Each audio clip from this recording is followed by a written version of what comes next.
Hello दोस्तों, welcome to my YouTube channel study to save life. मैं doctor Alka. हम लोग जैसा कि पिछले वीडियो में बात कर रहे थे हेल्दी आरबीसीज़ के बारे में। अगर आरबीसीज़ सही शेप साइज़ की हैं और पर्याप्त संख्या में हैं तब तो हमें कोई दिक्कत नहीं होती है। अगर यही आरबीसीज़ कम हो संख्या में तो दिक्कत है, या आरबीसीज़ का शेप साइज़ में दिक्कत हो तो दिक्कत होती है। अगर वो बड़ी हो जाए तो भी दिक्कत है, या अगर अपने सामान्य आकार से छोटी रह जाए तो भी दिक्कत है। हमने पिछले वीडियो में बात की थी कि क्या होगा जब आरबीसीज़ का जो साइज़ है वो बड़ा हो जाए, जिसको हम लोग कहते हैं मैक्रोसिटिक एनीमिया। तो हमने इनके बारे में थोड़ी बहुत जानकारी दी थी और ये भी बताया था कि विटामिन B9 और विटामिन B12 अगर इनकी कमी हो तो इस तरह का एनीमिया देखने को मिलता है, जिसको मेगालोब्लास्टिक मैक्रोसिटिक एनीमिया कहते हैं। इसके अलावा था एक नॉन मेगालोब्लास्टिक मैक्रोसिटिक एनीमिया, जिनमें इनकी कमी तो नहीं होती है लेकिन किसी कारणवश ये एब्जॉर्ब नहीं हो पाते हैं।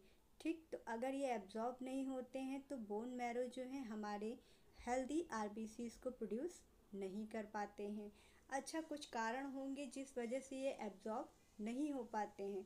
तो सबसे पहला और सबसे बड़ा जो कारण है, जो लोग बहुत ज़्यादा अल्कोहल लेते हैं यानी कि बहुत ज़्यादा ड्रिंक करते हैं, तो उसमें क्या होता है, विटामिन B12 जो है एब्जॉर्ब नहीं होने देते हैं। ये अल्कोहल की वजह से विटामिन B12 एब्जॉर्ब नहीं हो पाता है। और कुछ केस में क्या है, हाइपोथायराइडिज्म की वजह से देखने को मिलता है, जिनमें क्या होता है कि थायराइड फंक्शन जो है प्रभावित हो जाते हैं, तो इस वजह से भी दिक्कत देखने को मिलती है।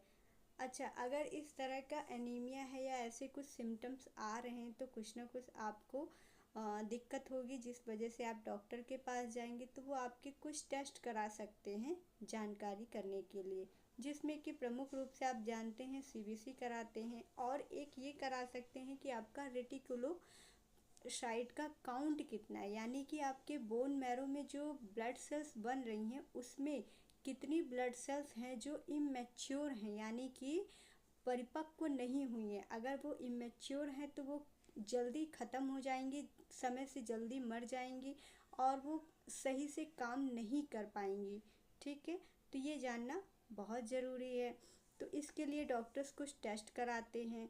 अच्छा, अब ये हमें जानना है कि आप हम के लिए एक सवाल है, विटामिन B12 कहाँ एब्जॉर्ब होता है। बने रहिएगा अगले वीडियो में। लाइक शेयर सब्सक्राइब करना ना भूलें। Thank you.